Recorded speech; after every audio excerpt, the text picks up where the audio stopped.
A video showing a senior Pakistani army officer distributing money to anti-government protesters in Islamabad has prompted a fierce reaction on social media. The footage is being interpreted by some as rare evidence of the soft spot the military is believed to have for religious groups, whose support can be mobilized against mainstream political parties. The demonstrators blocked a main road in Islamabad for 3 weeks until the military brokered an end to the protest on Monday after a botched police operation. The law minister then resigned, meeting a key demand of the protesters who had accused him of blasphemy. The deal was seen as capitulation by the civilian authorities under pressure from the military. In the video, Director General of the Punjab Rangers Major General Azhar Naveed Hayat is seen giving envelopes containing ₹1,000 $9.50, £7 notes to participants in the protests, who were described as having no money to pay their bus fare home.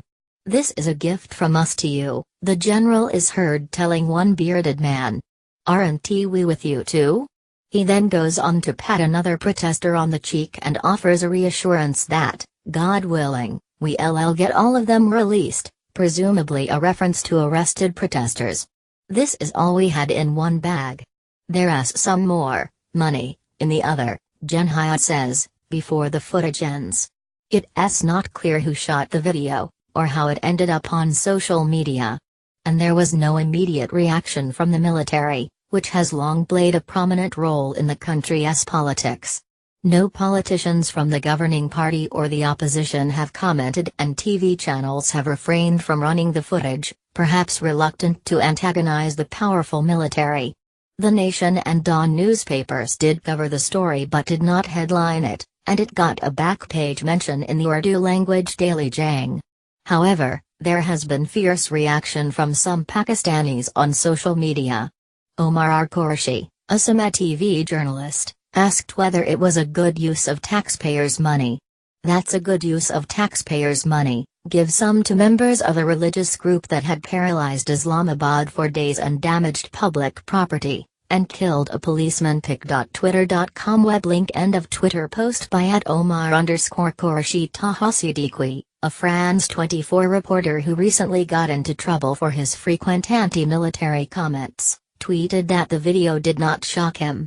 "I keep reading how it's saddest day in Pak's history as Gov surrenders to religious extremists. Read, proxies. Truth is situation is disappointing for a long time now. But I feel nothing this time. Country's masters have pushed us to a point where I am drained of all emotions." End of Twitter post by @Taha Siddiqui. Former editor of Dawn newspaper and ex-head of the BBC Urdu service Abbas Nazar wondered if the army had created the crisis, as well as diffusing it. When Major General Faiz Hamid, DGC, ISA, signs the agreement as facilitator. Were his good offices only used to diffuse the crisis or also created it?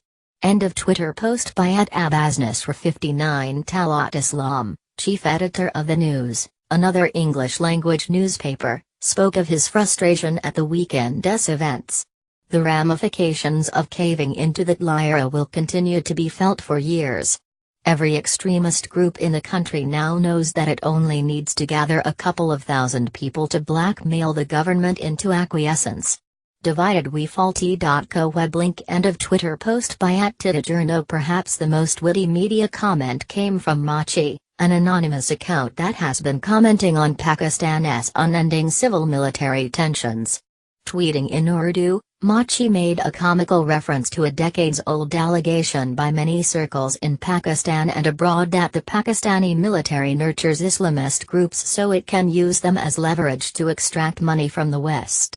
Another tweeter, Salim, sent out a similar message when he juxtaposed the scene of the Major General handing money to protesters with a picture of an army officer garlanding Mullah Nazir, the first ever Pakistani Taliban leader who was killed in a U.S. drone strike in 2004. Pic 1, garlanding Nek Mohammed, April 2004. Pic 2, giving checks to Tlier, November 2017. Pic.twitter.com web link. End of Twitter post by @Memzarma.